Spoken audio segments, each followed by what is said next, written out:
Every month I get a complimentary Scientific American in my mail here at the office, at the medical office. They send it to me because I'm a doctor, and doctors get magazines because patients read them. So it's great for their advertisers.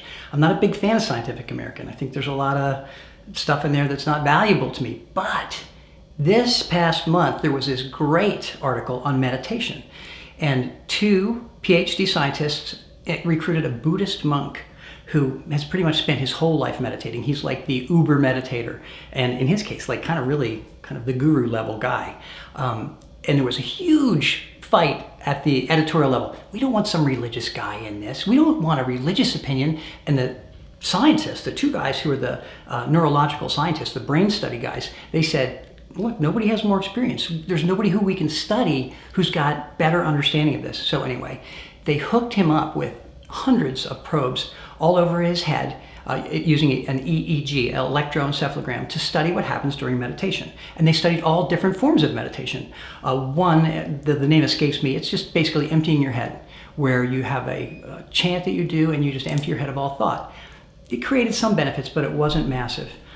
The other was to have a repeated phrase. That wasn't so great either. But when this monk tuned in specifically on a positive thought, like flowers blooming, children playing, happy thoughts, positive thoughts, there was a significant change in the way that his brain functioned, and a much, much better collection of neurotransmitters and a state of peace and tranquility that would persisted a long time after his meditation was complete.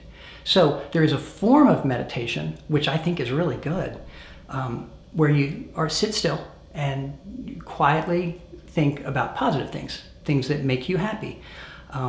Sounds like something from The Sound of Music almost, but it actually works. And the Scientific American article proved it actually changes the anatomy of the brain. So parts of the brain that give you better health and better ability to adapt to stress, they actually grow. They increase in size. They did pre and post studies using brain mapping and brain scanning that showed that the parts of the brain actually grow. And I think that's fascinating. And from my belief structure, there's an ancient quote that where you're directed specifically, meditate upon certain things, positive things, so that your benefit will be obvious to everyone around you. Scientifically proven. Now, the fact that it was a religious guy who was being studied doesn't discount the power of what was found.